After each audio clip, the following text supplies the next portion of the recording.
예, 2월 13일 우리 주일 하나님 말씀 함께 살펴가도록 하겠습니다. 자, 오늘은 다니엘서의 역사를 가지고 살피겠습니다. 다니엘서 1장 1절에서 9절. 세상의 압력 속에서도 성도답게 살아가는 법. 세상의 압력 속에서도 성도답게 살아가는 법. 이런 제목으로 우리 주일 말씀 함께 살펴가도록 하겠습니다. 먼저 우리 함께 본문의 말씀을 읽고 그리고 계속해서 우리 하나님 말씀 살펴가겠습니다. 다니엘서 1장 1절입니다. 유다 왕 여호야김이 위에 있은 지 3년에 바벨론 왕 느부갓네살이 예루살렘에 이르러 그것을 애워쌌더니 주께서 유다 왕 여호야김과 하나님의 전 기구 얼마를 그의 손에 붙이심에 그가 그것을 가지고 신할 땅 자기의 신 묘에 이르러 그 신의 보고에 두었더라. 왕이 환관장 아스부나스에게 명하여 이스라엘 자손 중에서 왕족과 귀족의 몇 사람 곧 흠이 없고 아름다우며 모든 재주를 통달하며 지식이 구비하며 학문에 익숙하여 왕궁에 모실 만한 소년을 데려오게 하였고 그들에게 갈대아 사람의 학문과 방언을 가르치게 하였고 또 왕이 지정하여 자기의 진미와 자기의 마시는 포도주에서 그들의 날마다 쓸 것을 주어 3년을 가르치게 하였으니 이는 그 후에 그들로 왕의 앞에 모셔서게 하려 함이었더라. 그들 중에 유다 자손 곧 다니엘과 하나냐와 미사엘과 아사랴가 있었더니 환관장이 그들의 이름을 고쳐 다니엘은 벨드사살이라 하고 하나냐는 사드락이라 하고 미사엘은 메삭이라 하고 아사랴는 아벳느고라 하였더라. 다니엘은 뜻을 정하여 왕의 진미와 그의 마시는 포도주로 자기를 더럽히지 아니하리라 하고 자기를 더럽히지 않게 하기를 환관장에게 구하니 하나님이 다니엘로 환관장에게 은혜와 긍휼을 얻게 하신지라. 아멘. 이 본문의 말씀을 가지고 우리 함께 하나님 말씀 살펴가도록 하겠습니다. 자, 우리는 지난주 이 출애굽하는 그 이스라엘 백성들의 역사, 특히 이제 시내산에서 하나님과의 약속을 가지고 사명을 가지고 이제 본격적인 사명의 삶을 시작했으나 결국은 이제 그 하나님을 믿지 못하는 그런 불신으로 인해서 40여 년 동안 이제 광야의 그 세월을 보내면서 결국에는 뭐 다 들어가지 못하고 또 제2세대가 이제 그 땅을 향해 가는 그런 역사들을 통해서 이제 그 땅을 가야 될 이 미래의 이 백성들이 그 다음, 그러니까 미래, 가나안 땅에 들어갔을 때 어떻게 될지 알지 못하는 그런 땅에 들어갔을 때 하나님의 빛과 소금다운 삶을 그곳에서, 그러니까 주님과 약속했던 시내산의 약속대로 어떻게 승리의 삶을 살아갈 수 있는가, 그런 부분들을 우리가 살펴보았죠. 그런 모습이 마치 우리의 모습과도 같은 그런 연결되는 그런 점이 있었기 때문에 우리가 그런 부분을 살펴보았습니다. 자, 120년의 세월을 산 모세가 그 100년을 넘게 산 지혜들 중에 그가 정말 신명기라는 굉장히 중요한 그런 말씀들을 그 백성들에게 주는데 그걸 한마디로 이렇게 정말 요약해서 말한다면 한 가지 당부하는 거는 뭐였습니까? 결국 하나님의 말씀이 중심이 되는 삶을 살아가야 된다라는 그 한 가지를 백성들에게 당부하는 거라고 그랬었죠. 자, 그리고 나서 이제 모세는 결국 하나님께로 가게 되고 그리고 이제 그 후계자로 여호수아라는 다음 세대의 리더가 세워져서 또 그를 따라서 이제 이 백성들이 가나안 땅에 들어가게 되는 겁니다. 그래서 드디어 약속의 땅, 이 사명의 땅에서 하나님과의 언약을 따라 이제 바른 관계 가운데 이제 살아가면서 정말 열방 속에 하나님을 알게 하는 그런 열방을 향한 제사장 나라, 그러니까 하나님과 언약한 그 사명을 따라 살아가는 이 본격적인 사명의 삶이 시작된 거죠. 자, 그렇게 이제 새로운 역사가 정말 시작이 되는 거였는데, 그런데 그들의 역사를 보면 가나안의 주인이 된 지 얼마 되지 않아서 여호수아를 비롯한 그 요단강을 건넌 그 첫 세대들이, 그러니까 하나님과의 그 이 사명을 이루어내던 첫 세대들이 다 죽으니까 이제 그 다음 세컨 제너레이션, 그러니까 다음 세대들은 결국 모세가 신신당부하고 그렇게도 부탁했던 하나님과의 언약, 하나님과의 약속을 점점 그 사명을 잊어가게 되죠.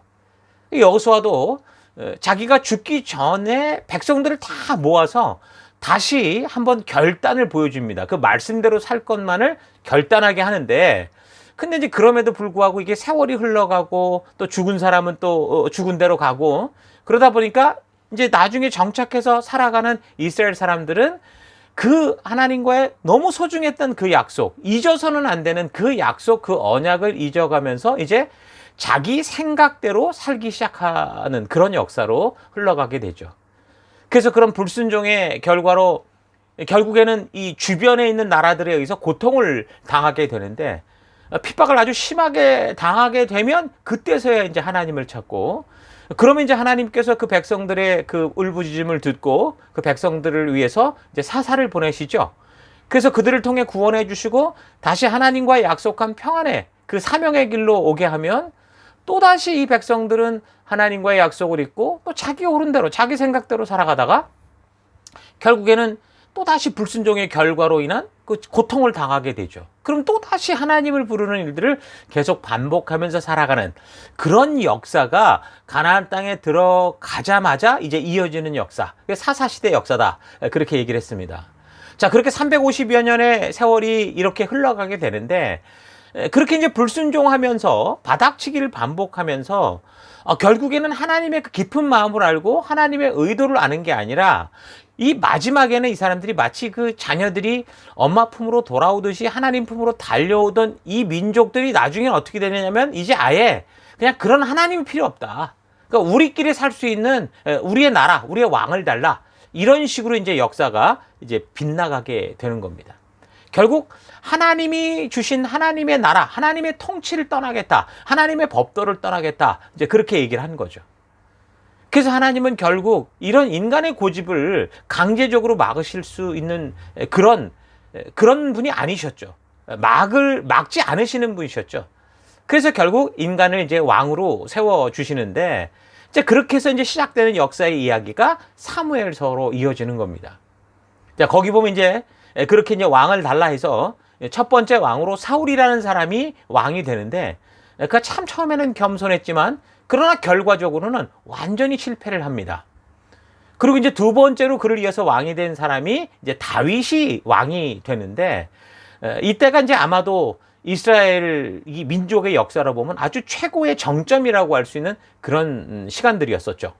왜냐하면 이 다윗 왕이 하나님께서 왕들의 됨됨이를 평가하는 어떤 기준이 될 정도로 하나님 보시기에 합당한 삶을 살았는데, 뭐 그렇다고 완벽한 삶을 산 건 아닙니다. 그러나 그가 실패의 순간마다 항상 하나님의 말씀의 기준으로 돌이키려는 그런 삶을 살았던 왕이었죠.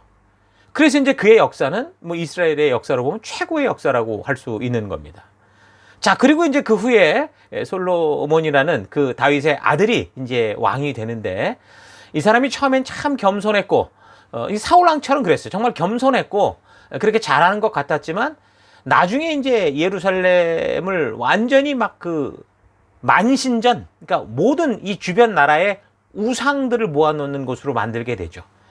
하나님께 지혜를 얻어서 나름대로 머리를 굴려서 자기가 스스로 이거를 하려다 보니까 이 나라 저 나라 뭐 다 결혼 동맹을 맺고, 이렇게 하다가 결국에는 이 예루살렘, 거룩한 하나님의 이 성전이 있는 이 곳을 전부 완전히 그냥 우상 천지로 만들어버리는, 그러니까 결국은 나라를 완전히 망치고 맙니다.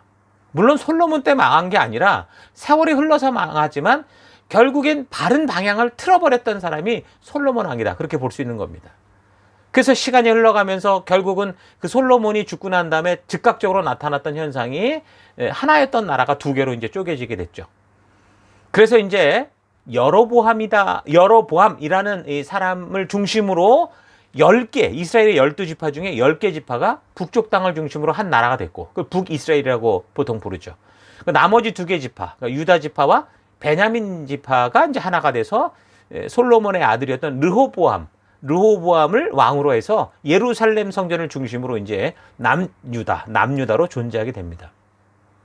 그래서 북쪽 이스라엘은 여로보암이라는 사람이 역시 하나님의 은혜와 하나님의 부르심으로 그가 왕이 됐음에도 불구하고, 그걸 분명히 아는데도 불구하고 솔로몬처럼 자기도 뭔가 이것을 자기가 지켜야 된다라는 그런 생각 때문에 아예 이 나라를 시작하는 그때부터 그 이집트의 그 송아지 이 산당을 만들죠.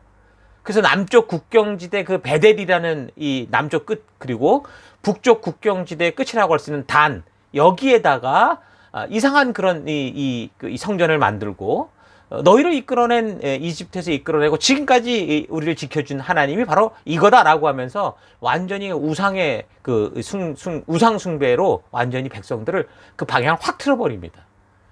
그래서 결국은 처음부터 그렇게 우상숭배에 빠져서 역사를 보면 한 번도 북이스라엘에서는 제대로 된 하나님이 보시기에 인정할 만한 왕이 없었어요.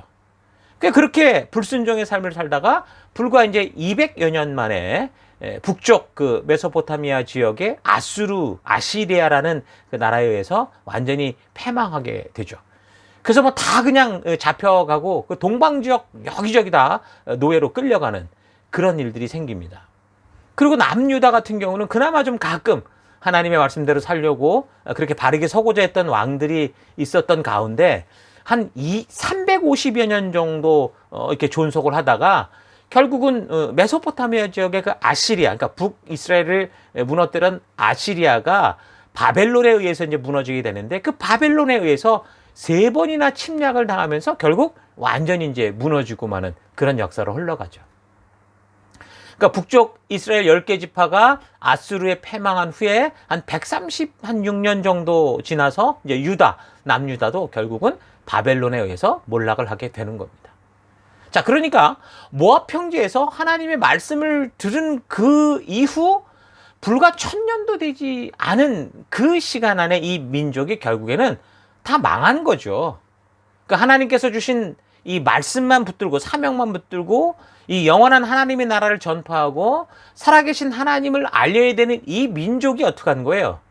결국 그 하나님이 그 일을 할 수 있도록 주셨던 이 말씀을 소홀히 여기면서 자기 생각대로 살다가 결국은 다 무너지고 만 겁니다. 그래서 오늘 우리가 살피는 본문 이 다니엘서는 이 바벨론이 남유다 이 민족을 1차로 침략했을 때 잡혀간 다니엘, 이 다니엘이 그 포로로 잡혀간 바벨론에서 어떻게 살았는가 하는 그런 이야기를 말해주고 있는 그런 역사입니다.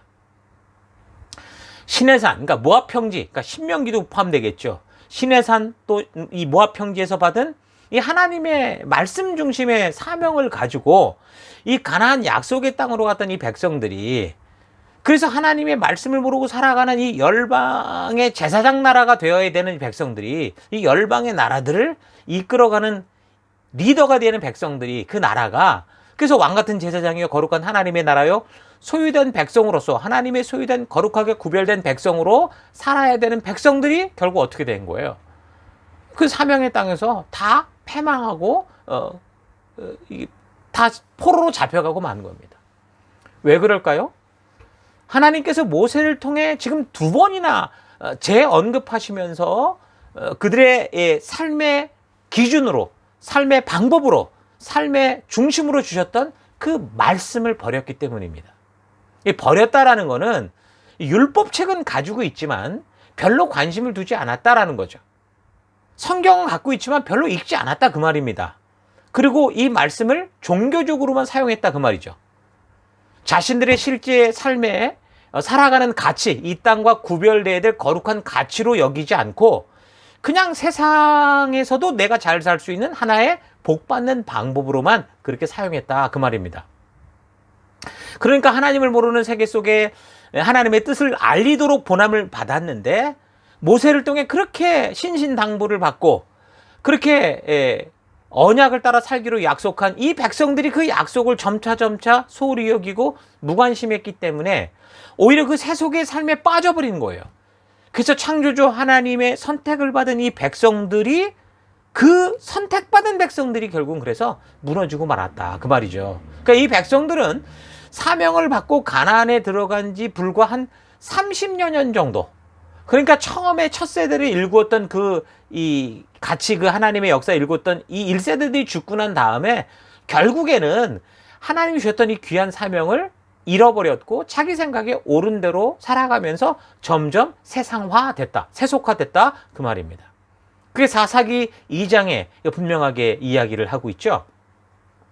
2장 7절 여호수아가 살아있는 동안 이스라엘 사람들은 여호와를 잘 섬겼다. 또한 여호수아가 죽은 뒤에도 여호와께서 이스라엘 위하여 베푸신 큰 일을 직접 목격한 이스라엘 장로들이 살아있는 동안에는 여호와를 잘 섬겼다. 여호와의 종인 눈의 아들 여호수아는 110년을 살고 죽었다. 사람들은 여호수아의 유산인 에브라임 산악지대 가스산 북쪽 딥넷 헤레스에 여호수아를 묻었다. 세월이 흘러 여호수아와 같은 시대에 살던 사람들이 다 세상을 뜨자 그 이후에 태어난 세대들은 여호와를 알지 못하였을 뿐만 아니라 여호와께서 이스라엘 위하여 베푸신 크나큰 일들도 기억하지 못하였다. 이스라엘 사람들은 여호와께서 바라보고 계시는데도 못된 짓만 일삼으면서 바알을 섬겼다. 우상 섬겼다 그 말입니다. 자, 이렇게 살게 될 때 하나님과의 언약대로 하면 어떻게 되는 거예요?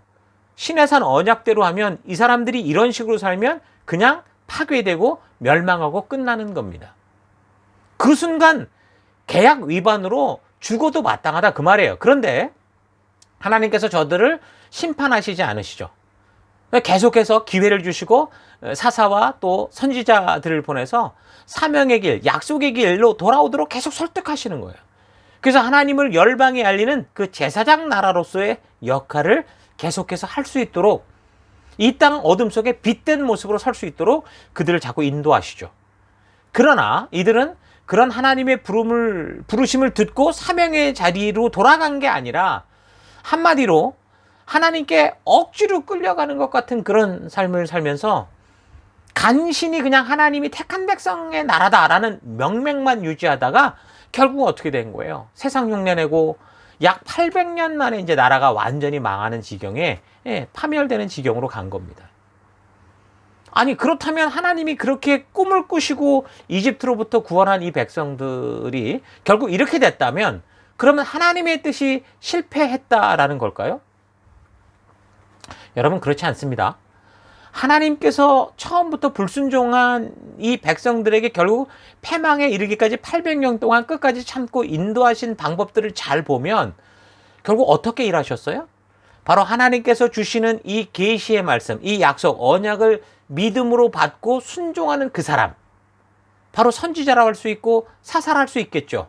이런 사람들을 통해서 일하셨던 걸 우리가 볼 수 있습니다. 그러니까 하나님은 항상 하나님의 일을 하실 때 하나님이 주신 말씀을 믿는 그 말씀대로 살고자 하는 믿음의 사람을 통해서 일해 오셨다라는 겁니다.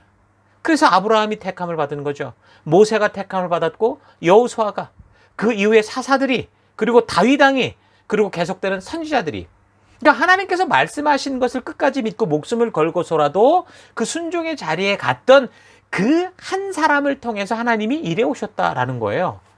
그러니까 하나님은 끝까지 하나님을 믿고 그 약속을 믿는 사람, 남은 자, 그 한 사람을 통해서 당신의 뜻을 이루어 가시고 그 일을 행해 오신 겁니다. 그래서 세상은 지금 자기들 마음대로 흘러가는 것 같이 보여도 결국 하나님의 뜻은 마지막까지 이 하나님을 믿는 믿음에 남아있는 자들, 그게 비록 소수라고 할지라도, 아니 한 사람이라고 할지라도 믿음으로 나아가는 그 사람들을 통해서 하나님의 뜻을 이루어 가신다 그 말입니다. 그래서 신의 산에서 하나님의 말씀 중심의 삶을 살기로 한 이 백성들이 가나안에 들어갔다라는 거는 오늘날처럼 모든 이 세상의 교육, 철학, 문화, 사상, 과학, 전통 이런 것들이 철저히 하나님을 모르거나 부인하는 그런 인본주의의 세상으로 다 들어갔다라고 볼 수 있는 거예요. 그러니까 예수 그리스도가 나의 구세주요 주인됨을 믿고 죄를 회개함으로 예수님의 고난과 십자가의 죽음과 부활하심을 믿는 새 언약의 백성이 돼서 그러니까 새로운 가치를 가지고 이제부터는 그 세상의 가치를 따르지 않고 오직 하나님의 말씀 중심의 삶을 살겠다고 결단한 여러분들이 지금 여러분과 제가 지금 이 세상 곳곳에 들어가서 사는 그 현실과 똑같았다라는 거예요. 그러니까 여러분들은 어떻게 돼요? 모두 이 하나님의 말씀 중심의 삶을 이 말씀이 전해주고 있는 이 가치, 하늘나라의 가치를 붙든 삶은 여러분 각자가 들어간 삶의 곳곳에서 그렇게 살아가도록 보냄을 받은 자요. 이런 사명을 하는 거듭난 사람이 되어야 되는 겁니다. 우리가 구원을 얻었다라는 것은 단지 교회당을 왔다 갔다 왕복운동을 하기 위한 게 아니에요. 교회당에 와서 어떤 종교적인 행위를 하기 위한 게 아니라는 거죠. 그래서 성도의 삶이란 단지 우리가 이제 죽음의 지옥길에서 벗어나서 생명의 천국길로 옮겨졌다는 기쁨 이상의 의미가 있는 겁니다. 새 언약의 백성이 되었다라는 것은 이제까지 살아왔던 이 세속의 풍속들을 더 이상 따르지 않는다는 거예요. 어제까지 내가 그런 세상 속에서 살아왔는데 오늘 내가 예수님을 만났다고 하면 이제 내일부터는 절대 그런 길을 가지 않는 거예요. 사람들이 이상하게 볼 수 있겠죠. 그래서 오직 하나님의 말씀 중심의 그 가치를 가지고 내가 살아가던 그곳에서 내가 마치 보내진 자처럼 이제 그 가나안 땅, 어두운 땅, 내 친구들과 내 직장과 내 모든 관계 속에서 어떻게 사는 거예요? 말씀의 가치를 붙든 빛과 소금된 삶을 살아가는 그런 백성이 됐다. 그게 바로 새 언약 백성이 됐다. 그 말입니다. 하나님을 거부하는 인본주의의 가치로 가득 찬 세상 속에서 하나님 말씀 중심의 가치를 따라 살아가는 백성이 됐다. 그 말이죠. 그러니까 세상의 가치를 따라 살아가는 나의 가족, 친구, 동료들 속에 하나님 중심의 가치를 전하는 백성이 됐다. 바로 그거예요. 마치 누룩처럼 온통 밀가루에 다 섞여서 휩싸여서 전혀 보이지 않는 것처럼 갇힌 듯하고 성도로서의 존재감이 없어 보이는 것 같지만 결국은 어떻게 돼요? 그 밀가루를 변화시킨 그것이 바로 누룩 아닙니까? 그것처럼 그 밀가루를 변화시키는 존재로 살아가도록 우리는 그렇게 이 세상에 보냄을 받은 존재예요. 이런 성도들의 분명한 정체성과 삶의 모습을 오늘 우리는 이 본문 다니엘을 통해서 우리가 더 구체적으로 어떻게 살아가야 될 수 있는가를 볼 수 있습니다. 그래서 우리의 현재 처지와 똑같은 상황, 이런 이 상황 속을 살아가야 했던 다니엘이 어떻게 그럼 그 바벨론 이 세속의 세상 속에서 어떻게 믿음의 결단을 하고 하나님 앞에서 거룩한 백성으로 살아갔는가 우리가 잘 묵상해보고 연구해볼 필요가 있겠죠. 하나님이 주신 사명을 가지고 빛을 들고 세상에 들어왔는데 그렇게 보냄을 받았는데 하나님은 어떻게 그 백성을 통해 일하시는가, 어떤 게 우리가 닮아갈 것인가, 정말 다니엘을 통해 우리는 그것을 잘 볼 수 있습니다. 그래서 우리가 몇 가지만 좀 살펴보기 원하는데, 먼저 그 사명을 가지고 세상에 들어간 다니엘을 바벨론, 이 세상이 어떻게 대하는가를 우리가 좀 볼 필요가 있습니다. 그러니까 역사를 통해 볼 때 한 나라, 한 민족이 망하면 어떻게 됩니까? 철저히 그 나라가 짓밟히게 됩니다. 나라가 망하면 모든 것이 없어지게 되어 있죠. 당시의 정복국들은 점령했던 나라가 다시 재건될 수 없도록 그 나라를 일구던 왕족, 귀족들, 이런 사람들을 죽이거나 다 포로로 끌고 가 버려서 이 나라에 남아있는 사람들이 저들의 어떤 전통 문화, 저들의 문화 정신, 이런 것들을 다 흩어버리는 거죠. 그래서 민족적 정체성을 완전히 말살시키는 그런 식으로 이 점령국들을 짓밟는 걸 볼 수 있습니다. 우리나라는 벌써 이 일본에 의해서 그런 일들을 겪었었죠. 그러니까 바벨론으로 끌려간 유다 사람들은 결국 그래서 그들에게 바벨론식 세뇌 교육을 받기 시작합니다. 1장 4절을 보면 곧 흠이 없고 아름다우며 모든 재주를 통달하며 지식이 구비하며 학문에 익숙하여 왕궁에 모실 만한 소년을 데려오게 하였고 그들에게 갈대아 사람의 학문과 방언을 가르치게 하였다. 그렇게 말합니다. 그러니까 잡아온 사람들의 그 뇌리에서 그들의 삶의 모든 이 살아왔던 삶 속에서 그들이 살아왔던 문화, 그러니까 이스라엘의 문화를 버리고 완전히 바벨론의 문화를 수용하도록 바벨론화 시키려고 했다. 그 말이죠.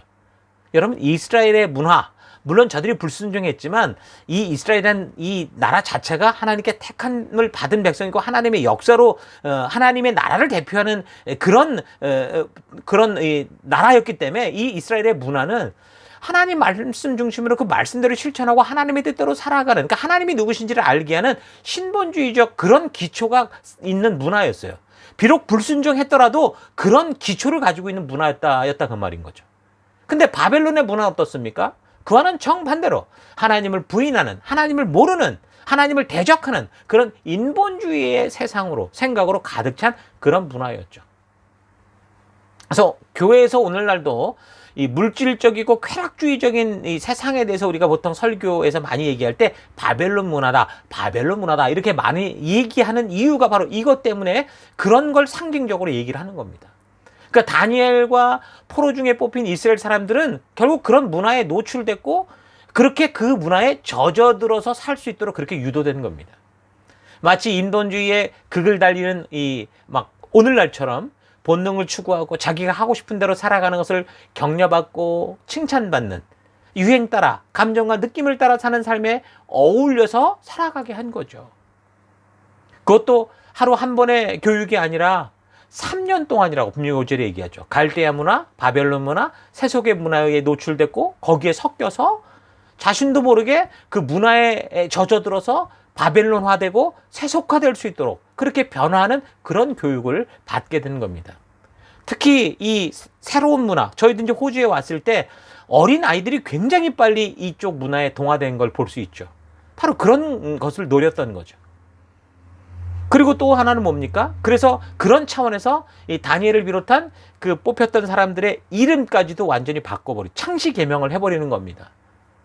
이스라엘 문화가 하나님 중심적이듯 이 바벨론, 그들이 가진 이름에는 이름만 들어도 하나님을 기억할 수 있는, 그러니까 이스라엘 문화에서 가졌던 그들의 이름은 이름 속에 하나님을 기억하게 하는 그런 하나님에 대한 신앙 고백적인 의미들이 다 들어있었어요. 그런데 그거를 어떻게 합니까? 이들이 이 방식으로 바벨론화 시켜버리는 겁니다. 7절 뭐라고 말합니까? 환관장이 그들의 이름을 고쳐 다니엘은 벨드사살이라 하고 하나냐는 사드락이라 하고 미사엘은 메삭이라 하고 아사랴는 아벳누고라 하였더라. 이 바벨론식 이름 벨드사살, 사드락, 메삭, 아벳누고는 다 뭐냐면 바벨론 우상들의 이름이었습니다. 그러니까 이렇게 바벨론은 이 나라를 무너뜨리고 하나님 중심의 민족 정신까지 철저하게 무너뜨리려는 그런 시도를 했던 거죠. 다시 말해서 하나님의 백성으로서의 정체성을 완전히 상실하게 만들려고 한 겁니다.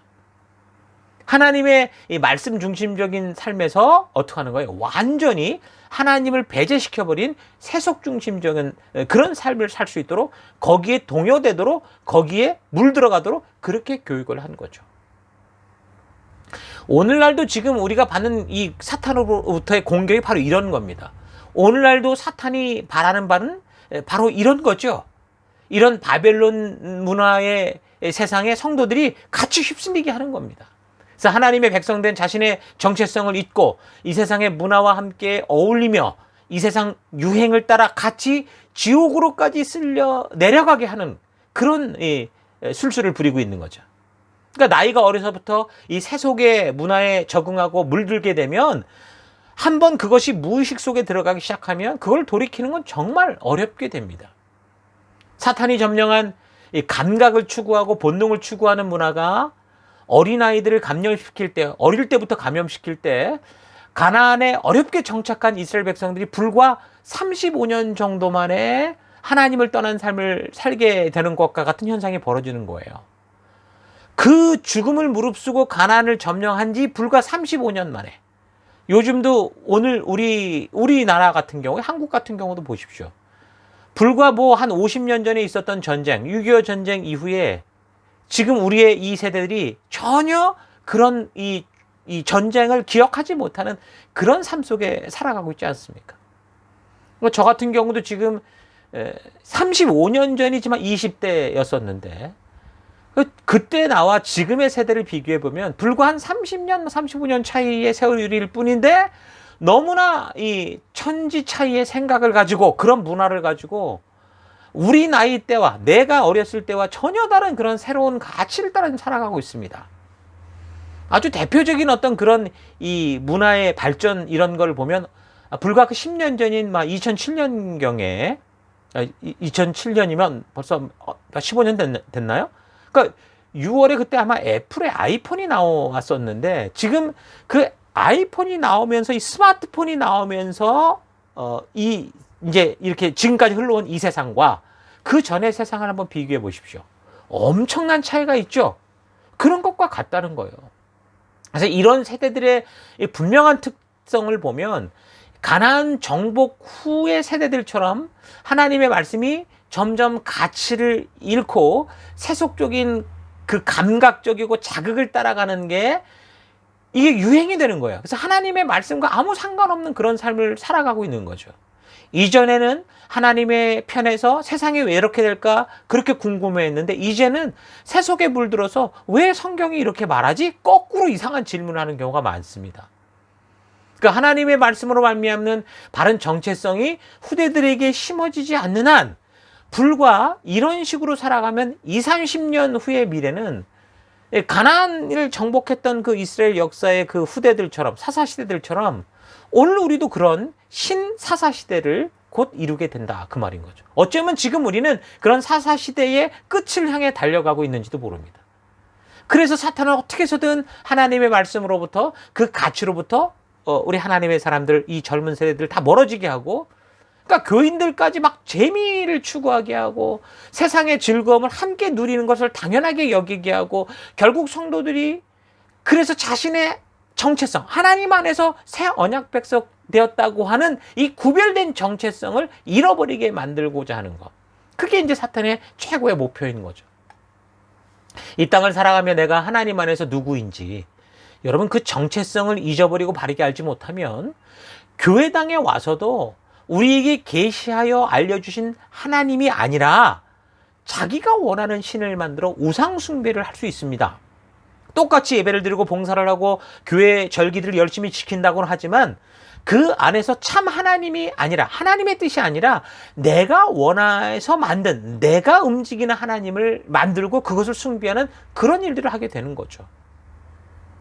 그래서 우리는 온 힘을 모아 우리의 청소년들에게, 우리의 어린아이들에게, 우리의 각 가정 속에서, 교회 속에서 다른 무엇보다 하나님의 말씀을 통해 하나님의 진심을 정말 심어갈 수 있는 새 언약 백성의 그 가치를, 말씀을 심는 그 일을 성실하게 감당해 가야 되는 겁니다. 성도들의 마음에 하나님의 이 말씀이 새겨지지 않으면, 하나님의 진정한 의도를 알게 되는 거듭남이 없으면, 이게 완전히 교회도 세속이 될 수 있지만 거꾸로 하나님의 말씀이 바르게 새겨진다면, 온전한 하나님의 의도를 아는 거듭남이 있다면, 여러분 세상이 여전히 강해 보이고 세속의 힘이 강하다고 해도 성도가 지는 게 아니다라는 것을, 그러니까 다니엘서를 통해서 우리는 분명히 알 수 있게 됩니다. 비록 나라가 망했고 다 흩어졌으나, 그러나 결코 하나님의 뜻은 없어진 게 아니고 무너진 게 아니고 더 온전히 믿음의 사람을 통해 강하게 서가는 것을 볼 수 있다는 거죠.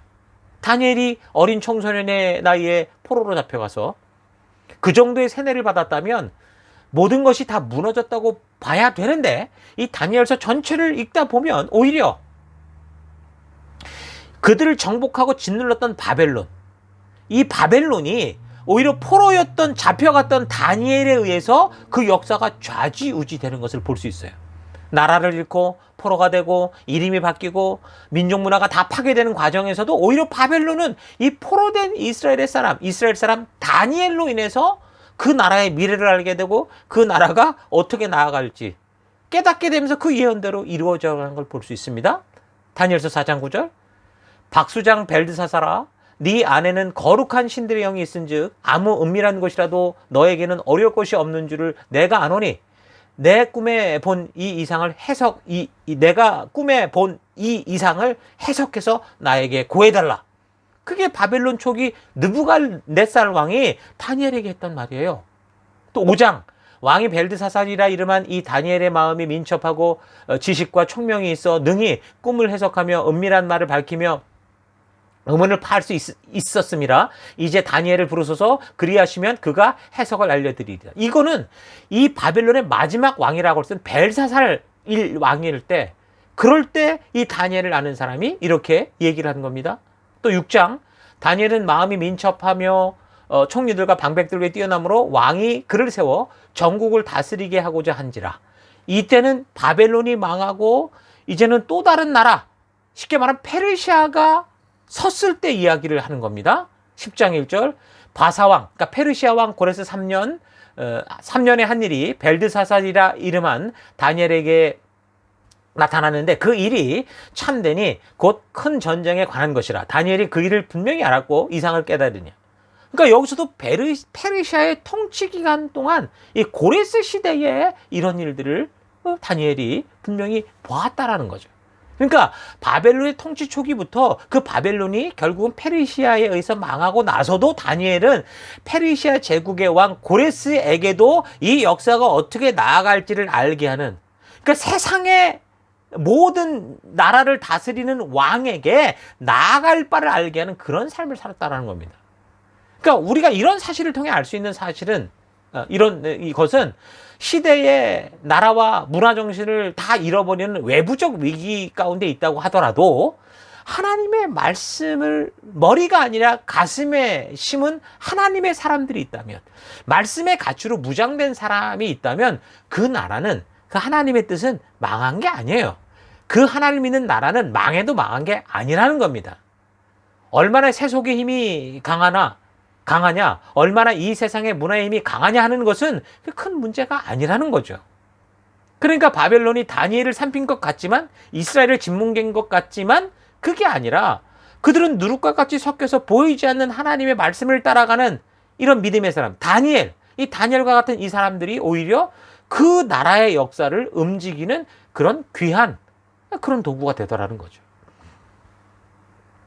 이스라엘이 바벨론에 의해 완전히 패망하고 나서 100년의 세월 후에 다시 일어설 수 있었던 것은, 그러니까 포로로 갔다가 다시 되돌아올 수 있었던 것은 바로 다니엘과 같이 하나님의 말씀대로 믿는 믿음이 있었기 때문에 가능한 겁니다. 종교의 어떤 외향적인 어떤 행위가 아니라 믿음의 결단, 그러니까 사람의 믿음, 인사이드, 마음의 중심에 하나님에 대한 믿음이 있고 하나님이 약속하신 말씀에 대한 믿음이 있는 사람들, 그 믿음의 한 사람에 의해서 나라가 회복되더라는 거예요. 그러니까 하나님의 말씀이 내면화된 사람이면 이건 나이가 많냐 적냐 이건 문제가 아닙니다. 120살이 된 모세가 그런 일을 하나, 지금 청소년 같은 다니엘이 하나, 뭐 다 할 수 있다는 거예요. 하나님의 말씀을 가슴으로 받아들이고 그 말씀으로 그 마음의 정신을 물들인 사람이라면 아무리 소년이라도 다윗이나 다니엘 그리고 그 친구들처럼 어린 이 청소년들이라고 하더라도 민족을 살려내는 그런 사람이 될 수 있는 겁니다. 그렇게 가슴으로 믿음을 소유한 사람이 있으면 결코 하나님의 나라인 이 교회는 흔들리지 않는다는 거죠. 우리 교회가 존재하는 이유가 바로 이런 말씀의 정신이 살아있는 사람, 이 하나님의 말씀이 마음에 새겨진 사람, 그래서 생명을 낳는 생명을 세우는, 이 나라를 세우고 온전히 교회를 세우는 그런 사람들을 우리가 세우고 섬기고 있는 겁니다. 자, 그래서 오늘 이런 다니엘을 통해서 우리가 이 세상의 압력 속에서, 우리가 세상의 어둠 속에 들어갔을 때 하나님의 백성답게 어떻게 살아가야 되는가라는 그 사는 법을 좀 배우자면, 첫째는 하나님의 말씀이 머리가 아니라 가슴으로 내면화되는 사람을 되어야 된다는 겁니다. 1장 8절, 다니엘은 뜻을 정하여 왕의 진미와 그의 마시는 포도주로 자기를 더럽히지 아니하리라 하고 자기를 더럽히지 않게 하기를 환관장에게 구하니. 그러니까 뜻을 세운다는 것은 머리의 지식이 아니라 가슴의 뜨거움으로 품겠다는 거죠. 그러니까 이렇게 하나님의 말씀으로 무장하고 하나님의 말씀으로 뜻을 세운 사람들을 키울 때 아무리 나라가 무너지고 어떤 압박이 있다 할지라도 미래까지 무너지지 않는다는 겁니다. 삶의 기준이 하나님의 말씀으로 되어 있는 사람을 그래서 세워야 되는 거예요. 성경적인 역사를 살펴보면 성도들이 말씀을 세우고 그 말씀에 굳게 서면 나중에는 그 말씀이 그 민족과 그 가정과 그 국가를 다 회복하고 굳세게 다시 세우는 것을 볼 수 있습니다. 그러니까 우리가 말씀에 매달리면 그 말씀이 우리를 세우더라는 거예요. 어떤 상황에서도 이 말씀 하나, 이 말씀의 가치로 무장되고 그 말씀으로 우리가 무너지지 않으면 결코 우리의 미래는 무너지는 게 아닙니다. 지금 우리가 겪고 있는 여러분 개인적이든 사회적인 어려움들은 바로 이 말씀의 정신, 이 말씀의 가치가 무너졌기 때문에 생기는 일들이에요. 이 말씀으로 온전히 선다면 그 무너진 것을 세우는 하나님의 능력이 우리 삶 가운데 거꾸로 나타나게 될 겁니다. 교회는 다니면서도 하나님의 말씀으로 말미암는 뜻을 정하지 않은 사람들은 어떻게 살아요? 늘 세상을 왔다 갔다 하며 갈팡질팡하며 살아갑니다. 하나님은 우리에게 더 큰 승리와 우리로 하여금 강건하게 하기 위해서 어떤 일을 우리에게 주신다고 해도 우리는 그러니까 하나님의 말씀으로 온전히 거듭나지 못하는 경우는 무조건 푸념하는 거죠. 시험이 감당하기 힘들다, 어렵다. 그러니까 저들의 기도가 아니라 징징거리는 그런 삶을 살아갈 수 있다는 겁니다. 그런 삶의 순간마다 뇌리 가운데 스쳐 지나가는 하나님의 말씀, 성령 하나님, 진리 하나님이 주시는 그 계시의 말씀, 그 하나님의 진심을 알게 하는 그런 깨달음이 없다라는 겁니다. 그 난관과 어려움이 있을 때 말씀으로 말미암은 확신을 얻지 못하면 결국은 무너지게 됩니다. 그러나 아무리 큰 위기가 있고 어려움 중에 있다고 해도 말씀이 생각나고 다시 말해서 성령께서 진리의 성령 하나님이 말씀하시는 그 음성이 들리고 말씀으로부터 그래서 답을 얻을 수 있다면 지금 당장 잠깐은 고난 중에 있다고 하더라도 결국은 어떻게 넘어지지 않아요. 사망의 음침한 골짜기라도 그거를 뚫고 나갈 수 있다 그 말입니다. 그러나 그렇지 못할 때 우리는 늘 현실이라는 거대한 공룡에 부딪혀서 무너지고 마는 거죠. 현실은 하나님께서 우리로 하여금 믿음의 삶을 살도록 만드신 훈련의 이런 공간이라고 볼 수 있는데, 그런데도 그 현실의 문제에 늘 이렇게 눈이 박혀서 그 현실이 주는 진정한 목표와 의미를 상실할 수밖에 없죠. 하나님의 말씀으로 뜻을 바르게 정하지 못하면, 그 가치로 무장되지 못하면 성경을 볼 때마다 현실성이 없다고 보이고 현실성이 있니 없니 하면서 짜증만 내는 그런 삶을 살아가는 거죠. 하나님의 말씀이 아니라 현실에 빠져 있는 사람들은 기도의 자리에도 나아가지 않습니다. 기도하는 것을 생각해 보면 가장 현실성 없는 모습으로 보이기 때문이죠.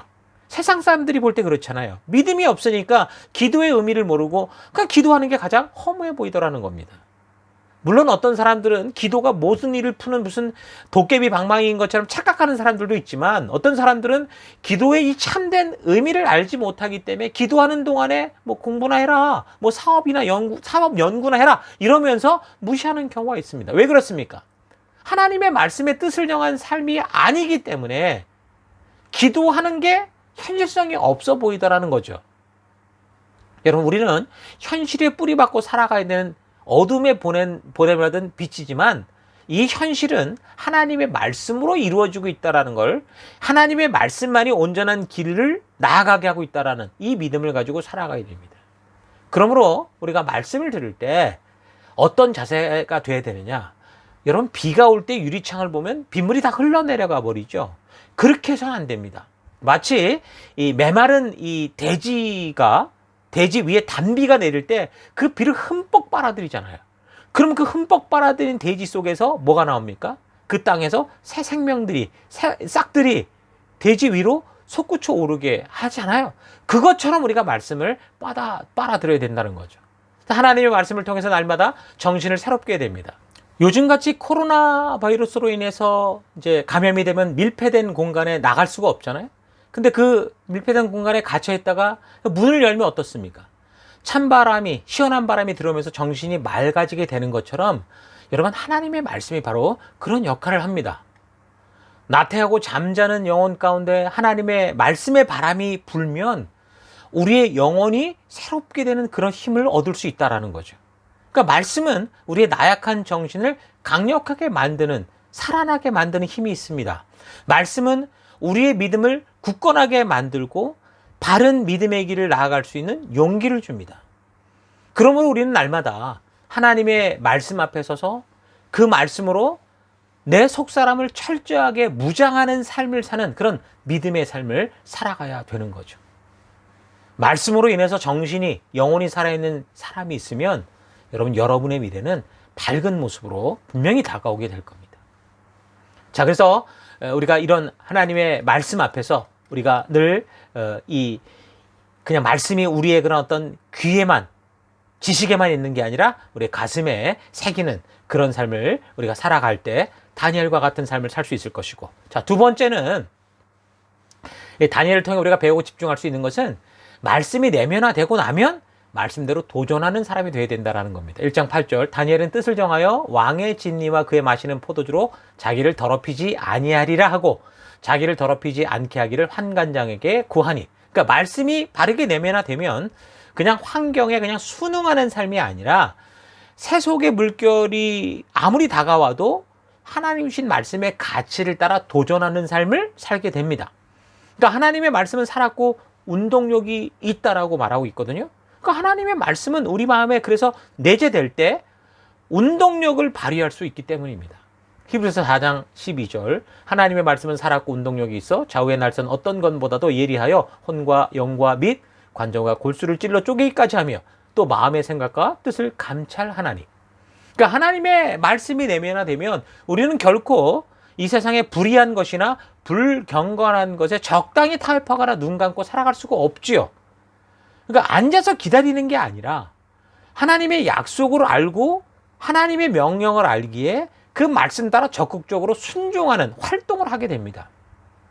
초대교회에서 성령 충만을 받았던 사람들의 공통적인 현상이 뭐였습니까? 그 복음의 기쁜 소식을 감추지 못하고 전하더라는 거죠. 그러므로 내가 성령 충만한가를 점검하려면 내 속에 지금 복음으로 말미암는 기쁨이 넘치는가? 그것을 감출 수 없어서 그 말씀대로 내가 생명들을 향해 나아가 전하고 외치고 말씀의 가치를 따라 살아가고 있는가를 보면 됩니다. 그러니까 말씀이 내면화되면 누가 말려도 말릴 수 없는 말씀의 가치관대로 살아가고자 하는 행동력이 살아나게 되죠. 세상의 풍파에 그냥 끌려가지 않고 말씀대로 도전하는 사람들에게 하나님께서는 은혜를 부어주십니다. 오늘 본문에서 다니엘이 말씀대로 용기 있게 도전할 때 하나님은 은혜를 베풀어 주셨죠. 1장 9절 뭐라고 말합니까? 하나님이 다니엘로 환관장에게 은혜와 긍휼을 얻게 하신지라. 환관장이 일을 한 겁니까? 아니죠. 하나님이, 주어가 하나님이에요. 하나님이 은혜와 긍휼을 얻게 하셨다. 그렇게 말씀하죠. 또 소년 다윗 같은 경우도 그렇잖아요. 하나님을 욕하고 모욕하는 이 골리앗을 향해 가만히 숨어서 때를 기다린 게 아니라 말씀대로 어떻게 해요? 순종의 때인 줄 알고 달려들 때 그 골리앗의 목을 베어 민족의 군대를 일으키는 그런 용감한 그런 이 장소가 될 수 있지 않았습니까? 그러니까 말씀대로 믿고 용기 있게 순종하는 사람에게 나이 같은 건 중요하지 않다 그 말입니다. 오늘 본문의 다니엘도 또한 다윗도 다 소년이었습니다. 그러나 그들이 하나님 말씀대로 도전할 때, 순종할 때 하나님은 그 순종하는 사람을 통해서 하나님의 놀라운 뜻, 하나님의 놀라운 역사를 이루시더라는 거죠. 이사야 40장 30절 소년이라도 피곤하며 곤비하며 장정이라도 넘어지며 자빠지되 오직 여호와를 앙망하는 자는 새 힘을 얻으리니 그 말씀을 믿고 말씀대로 순종하는 자는 새 힘을 얻으리니 독수리의 날개치며 올라감 같을 것이요 다른 박질하여도 곤비치 아니하겠고 걸어가도 피곤치 아니하리로다. 그러니까 소년이냐 장정이냐 뭐 지혜가 있느냐 없느냐 돈이 많냐 없냐 이게 시간이 있냐 없냐 이게 중요한 게 아니라 오직 하나님의 말씀을 내면화하고 그 말씀대로 용기 있게 순종하는 도전하는 사람이냐 아니냐가 하나님 앞에서는 중요한 겁니다. 그러니까 하나님은 입만 움직이는 사람이 아니라 몸을 움직이는 사람, 몸을 움직여 말씀대로 순종하는 사람들에게 능력을 주십니다. 왜 우리가 싸우지 않고 도전하지 않고 현실을 들먹이며 자꾸 타협하는 인생을 살아갑니까? 결론적으로 말하면 말씀으로 무장되지 않았기 때문에 싸우지 않는 거고 피하는 거고 변명을 하는 겁니다. 말씀으로 철저히 무장된 정신이 살아있지 않으니까 그러니까 말씀으로 말미암은 거듭남이 없으니까 하나님의 진실한 뜻을 만나질 못했으니까 싸우기보다는 회피하고 도망치고 핑계대고 두려워하는 거죠.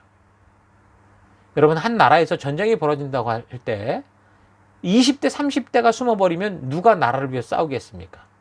영적인 전쟁에서는 그렇다고 봅니다. 우리 청년들 20대 30대가 물질 문화의 그 음란한 문화와 싸우려고 해야 되는데 그렇지 않고 우리의 청년들이 이 교회 속에서 세속화가 된다면 이건 참 큰일이죠. 그럼 어떻게 되겠습니까? 이 하나님의 거룩한 말씀의 가치로 이 세상과 싸워야 되는데 그게 아니라 그와 타협하면 교회당에 모여서 이건 교회당에서 하나님의 말씀을 듣는 예배당이 아니라 연회당이 되겠죠. 그리고 형제자매들의 아름다운 교제가 어떻게 되겠습니까? 하나님 앞에서 하나님이 세우신 아름다운 가정을 이루어가는 그런 길로 가는 게 아니라 그저 술친구, 음란한 파트너를 구하는 그런 장소가 되고 말겠죠. 요즘 교회 20대 청년들의 고민들의 대부분을 보면 세상을 어떻게 닮아갈까 흉내낼까 이런 게 많은 것 같아서 너무 가슴이 아플 때가 많습니다. 그저 어려운 공부의 시기, 고등학교 시기만 지나고 나면 완전히 그때부터는 더 거룩하게 다니엘같이 뜻을 정하여 그 믿음의 길을 가는 사람들이 없고 오히려 그냥 세상으로 그냥 자기를 다 더럽히는 일들이 마치 특권인 것처럼 젊음의 특권인 것처럼 그렇게 살아가는 일들이 얼마나 많은지 모릅니다. 여러분 잘 기억하십시오. 이 다니엘을 통해 우리가 어떻게 살아가야 되는지를 여러분 기억해야 됩니다. 거룩과 순결한 하나님의 말씀대로 이 땅을 어떻게 살아갈까 고민할 수 있는 여러분 되시기를 바랍니다. 여러분의 젊음을 거룩과 순결로 지켜가시고, 여러분의 가정을 거룩과 순결로 지켜가시고, 여러분이 주신 이 교회를 우리가 거룩과 순결로 지켜서 우리 하나님 주신 이 믿음의 길을 걷는 우리가 되어야 됩니다. 다니엘이 하나님의 말씀대로 살기 위해 왕이 주는 음식을 먹지 않겠다, 이런 도전은 사실 그 당시 현실로 보면 죽겠다 하는 도전과 똑같았습니다. 1장 12절, 청하오니 당신의 종들을 열흘 동안 시험하여 채식을 주어 먹게 하고 물을 주어 마시게 한 후에 당신 앞에서 우리의 얼굴과 왕의 진미를 먹는 소년들의 얼굴을 비교하여 보아서 보이는 대로 종들에게 처분하여 주옵소서. 그러니까 바른 믿음이 있는 사람들은 어떻게 하는 거예요? 말씀대로 도전하는 거예요. 근데 이게 지금 얼마나 심각한 거냐면, 이들을 잘 먹이고 좋게 만들어야 되는 이 환관장으로 본다면, 만약에 열흘 동안 얘들을 굶겨가지고서 대충 먹게 해가지고 빈약하게 만든다면 자기가 죽을 수도 있는 그런 그런 위급한 상황인 거였어요.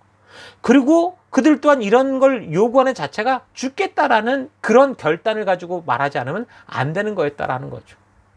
하지만 이들은 바른 믿음이 있었기에 뭐라고 말합니까? 그렇게 믿음대로 살 것을 그대로 도전하고 그렇게 순종하는 거예요. 그러니까 하나님의 원리대로 사는 사람들이 세상의 원리대로 사는 사람들에게 도전했을 때 결국 어떻게 해요? 여기 지금 하나님께서 함께 하셔서 능히 승리하게 하더라, 그 말입니다. 15절, 열흘 후에 그들의 얼굴이 더욱 아름답고, 그들이 누굽니까? 다니엘과 그 친구들이죠. 살이 더욱 윤택하여 왕의 지미를 먹는 모든 소년보다 나아 보인지라. 그러니까 채소만 먹고도 하나님께서 함께 하시면 승리할 수 있다, 그 말입니다. 그러니까 말씀대로 싸우면 굉장히 불리해 보이거든요. 그 현실은 불리해 보이지만 하나님이 주도하시면 승리할 수 있다, 그 말입니다. 그러니까 우리는 늘 환경과 상황의 그 열악함으로 인해서 아우성치지만, 우리의 삶에서 진정한 이 삶의 성패 여부는 하나님이 함께 하시냐 그렇지 않느냐 하는 것으로 인해서 갈라지게 된다는 걸 기억하십시오. 주의를 바르게 지키고도 사업에 승리할 수 있습니다. 우리에게 주신 셀 속에서 함께 모임을 나누고 말씀을 나누고 매일의 묵상 가운데 나가면서도 학업에서 탁월할 수 있습니다. 비록 정직하게 살아가게 돼서 훨씬 불리해 보이는 그런 상황에 선다고 해도 반드시 그 끝은 승리로 갈 수 있습니다. 이게 그리스도인의 믿음의 도전이죠. 믿음으로 싸워, 말씀대로 싸워 얼마든지 이길 수 있다, 그 말입니다. 그러니까 말씀을 여러분의 가슴 깊이 그래서 내면화시키면서 그 말씀대로 용기 있게 세상과 싸우는 순종의 실천의 도전의식, 이걸 가지고 승리하는 여러분 되길 바랍니다. 말씀대로 용기 있게 순종하는 그 행동하는 그런 삶을 통해 하나님이 역사를 이루실 수 있는 그런 이 역사의 통로가 되기를 바랍니다. 자, 그리고 세 번째, 다니엘을 통해서 우리가 배우고 집중할 수 있는 것은 뭐냐? 내부적인 강한 말씀의 정신과 겉으로의 강한 실력을 갖춘 사람이 되어야 된다, 그 말입니다. 1장 17절, 하나님이 이 네 소년에게 지식을 얻게 하시며 모든 학문과 제주에 명철하게 하신 외에 다니엘은 또 모든 이상과 몽조를 깨달아 알더라. 그러니까 다니엘은 내적으로 말씀에 굳게 선 이런 정한 마음, 믿음으로 살아가고자 하는 그런 마음으로 무장되어 있었지만 또한 뭐라고 그러는 거예요? 외적으로도 실력이 탄탄했다, 그 말입니다. 그러니까 영육 간의 강건한 지식을 갖추고 있더라는 거죠. 1장 20절, 왕이 그들에게 모든 일을 묻는 중에 그 지혜와 총명이 온 나라 박수와 술객보다 10배나 나은 줄 아니라. 그러니까 다니엘은 이 바벨론의 문화와 지식을 알아가는 일에도 실력이 월등했습니다. 여러분, 그래서 우리들도 이 영적인 부분뿐만이 아니라 세속의 삶, 우리가 보냄을 받은 곳에서 살아가는 직장이 됐든 사업이 됐든 학생이 됐든 그런 삶 가운데서도 우리가 압도적인 실력을 준비하는 최선을 다해야 된다, 그 말입니다. 매 주일마다 거룩한 예배를 하나님 앞에서 깨어있는 백성들이 어떻게 세상에 뒤질 수 있겠습니까? 새벽마다 하나님 앞에 나와 기도하고 말씀 보고 준비하는 백성이 어떻게 이 세상 가운데 우리가 뒤처질 수 있겠습니까? 하나님의 지혜로 살아가는 사람들인데 어떻게 우리가 세상의 뒤를 따라갈 수 있겠습니까? 먼저 하나님의 말씀을 내면화해서 여러분의 정신과 뜻을 굳게 세우고 그 말씀이 주시는 대로 그 가치를 따라 그 말씀대로 용기 있게 순종하는 여러분의 삶의 현장에서 여러분 탁월할 수 있도록 그것으로 해서 여러분 기도하시고 간구하십시오. 그리고 애쓰십시오. 세상에 주는 떡을 얼만큼 더 많이 모을까? 이 떡을 먹고 어떻게 살아갈까? 그거를 우리가 고민할 게 아니라 하나님 앞에서 이 주신 이 세상을 우리가 어떻게 먹여 살릴 수 있겠습니까? 그렇게 이 세상을 먹여 살릴 수 있는 하나님의 권능을 구하는 우리가 되어야 됩니다. 하나님의 뜻이 이 땅에서도 이루어질 것을 간절히 기대하는 믿음이 살아있는 그런 하나님의 백성이 되어야 됩니다. 세상에 무시할 수 없는 하나님의 백성들로 자라가야 됩니다.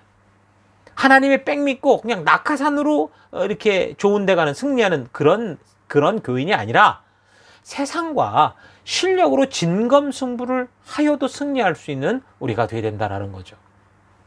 우리는 다윗이 골리앗을 쓰러뜨릴 때 하나님의 능력으로 아무렇게나 눈 감고 돌을 던졌더니 컵으로 들어가서 골리앗의 이마에 맞았더라.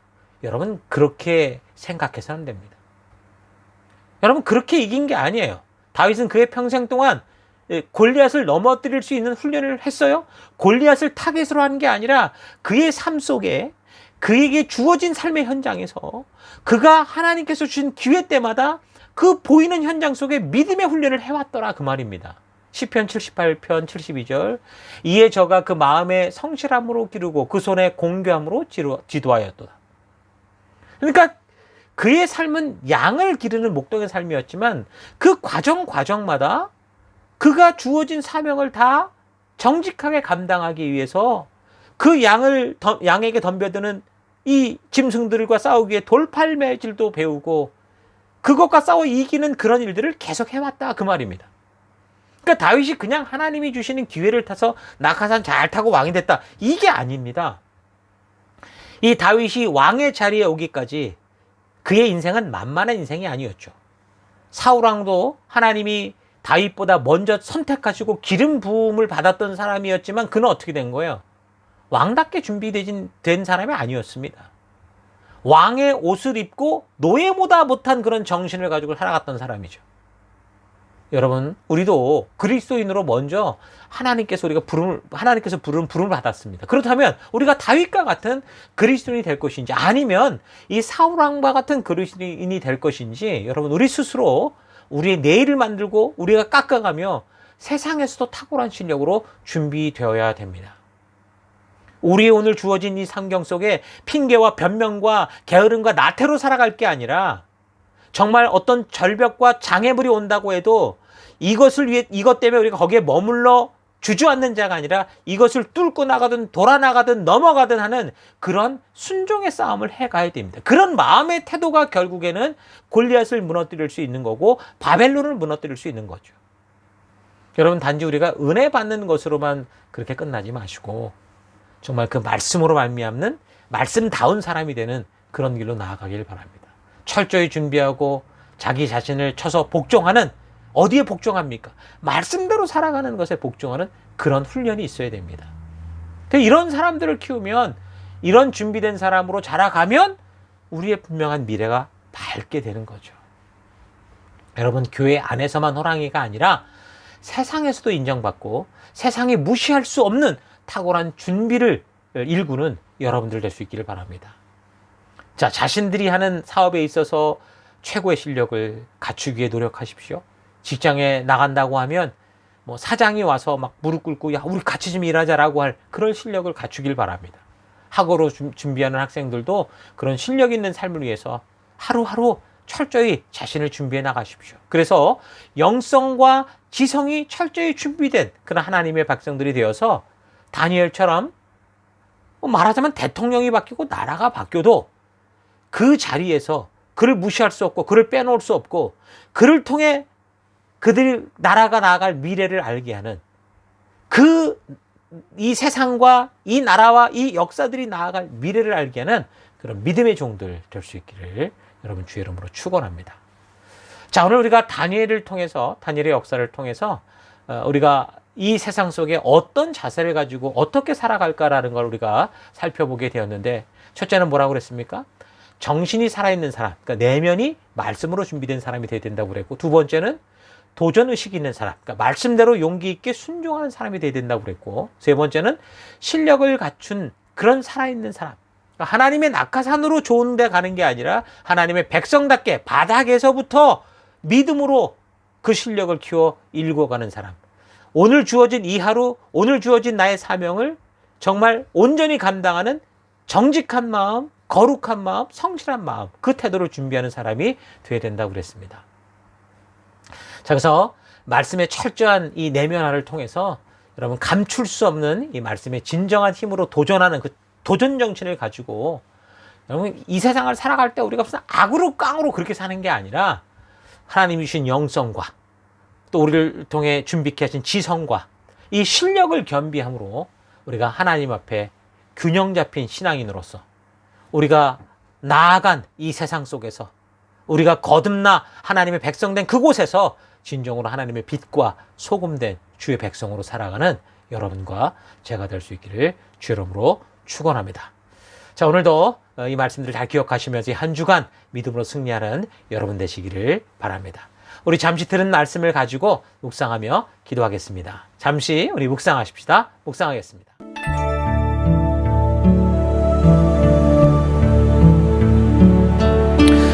우리는 하나님의 존재를 거부하는 사사시대와 같은 어떤 이 인본주의가 주를 이루는 현재 세상에 하나님의 살아계심을 전하고 참 하나님만 주실 수 있는 인권과 진정한 자유와 평등과 공평한 삶, 그러니까 그런 구별된 하나님 나라를 세우도록 우리가 빛과 소금으로 보냄을 받고 살아가고 있습니다.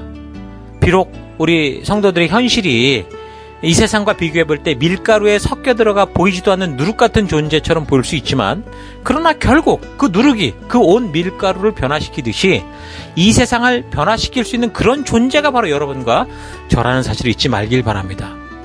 다니엘처럼 나라를 잃고 세계의 강대국 바벨론의 포로로 잡혀가도 말씀을 마음에 새기고 그 말씀대로 뜻을 정하여 하나님의 말씀대로 순종하며 살 것을 결단하고, 그래서 믿음으로 담대히 이 세상에 도전하며 나아가는 여러분과 제가 되어야 됩니다. 세상의 흐름에 모든 사람들이 휩쓸려 다니는 이런 세대입니다. 그런 세대 속에 우리가 어떤 삶을 살아야 됩니까? 바로 다니엘의 정신으로 무장된 그런 삶을 살아가야 되죠. 세상 인본주의 가치와 그런 문화에, 그런 유행에 휩쓸리는 인생이 아니라 오직 우리 주의 말씀의 가치를 따라 살아가며 온 열방에 우리 주 예수 그리스도를 통한 하나님의 진심을 알리는 정말 귀한 이 왕같은 제사장이여 거룩한 나라여 하나님의 소유된 백성들 되기를 주의 이름으로 축원합니다. 하루하루 우리에게 주어진 현장 속에서 그렇게 다니엘처럼 뜻을 정하고 이 세상 속으로 담대히 도전하며 나아가는 그런 믿음의 백성 될 수 있기를 여러분 바랍니다. 자, 오늘 들은 말씀을 가지고 잠시 생각하며 기도하기 원하는 것은, 첫째, 하나님 인본주의로 가득 찬 바벨론과 같은 세상에 휩쓸리는 인생이 아니라 그 바벨론이 주도하는 세상 속으로 빛을 들고 나아간 누룩이다라는 사실을 잊지 않고 내가 선 곳곳에서 주의 말씀의 가치를 따라 살아내는 내가 되기 원합니다. 기도하시고요. 두 번째, 하나님의 말씀이 지식 속에만 머물러 있는 삶이 아니라 마음에 새겨지고 삶으로 드러날 수 있도록 말씀대로 용기 있게 순종하며 나아가는 내가 되기 원합니다.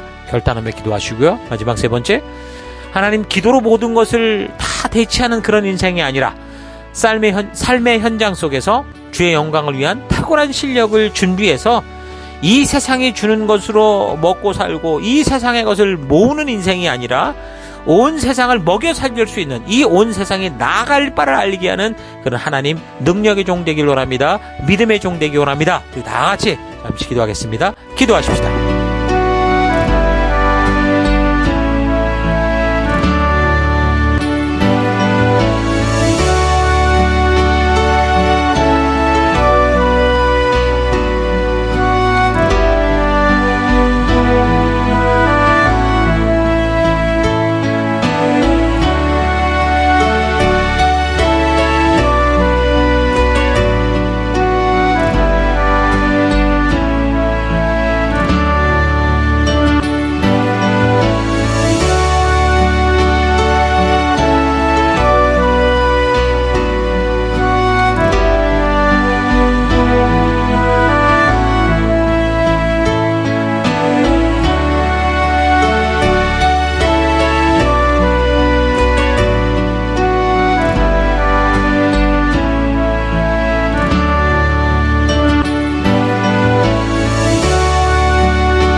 사랑의 하나님, 요즘도 참 바이러스로 인해 쉽지 않은 그런 하루하루를 살아가는데, 그러나 그런 속에서도 여전히 우리로 주의 자녀 삼아주시고 거룩한 사명으로 이끄심을 감사드립니다.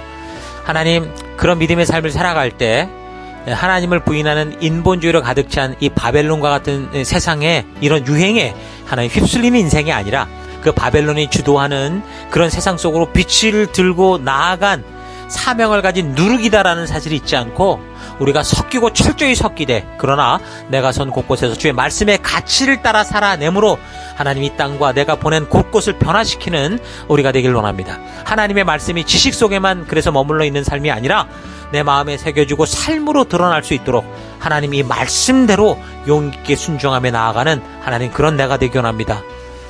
또한 기도로 모든 것을 대체하는 그런 인생이 아니라 하나님, 보냄을 받은 내 삶의 현장 속에서 주의 영광을 위해 하나님 시간 아껴서 탁월한 그런 실력을 준비하고, 그래서 우리가 세상이 주는 것을 먹고 살고 세상의 것을 모아가는 인생이 아니라 하나님, 이 온 세상 열방으로 하여금 이들을 먹여 살릴 수 있고 이들로 하여금 나아가를 바라 알게 하는 하나님, 그런 믿음의 길을 증거하는 그런 주의 종 되길 원합니다.